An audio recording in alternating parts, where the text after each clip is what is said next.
Alright, so here we've got the robot that I've constructed running the stepper motor program that I described in the blog post. And you can see that the wheels are running at two different rates. So the left wheel there is running about half the speed of the right wheel. They're both hooked up through that ULN 2803 Darlington array, which I've got my little breadboard mounted here. There's some wires here which go to a 9-volt that's kind of nestled under the body of the motor.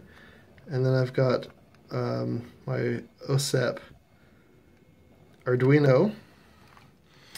Now the interesting thing is these stepper motors, as I've learned, are not really meant to be drive motors.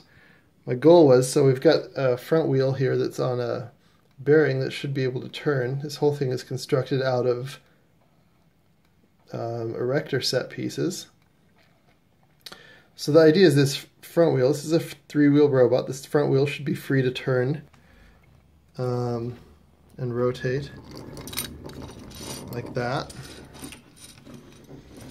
But what I've discovered is that the friction of the wheels don't really do that. I mean, it rolls forward fine, but it does not really have the power to, even though the two wheels are running at different speeds, it basically just drives straight forward, but based on how the front wheel is pointing. Like if I turn that, it'll turn, but it doesn't really have the ability to turn on its own. And these are not very torquey wheels, like it's not taking much to stop these wheels. So, I think I've got well, and the wheel pops off. I'll talk about the mounting of the wheels in a bit.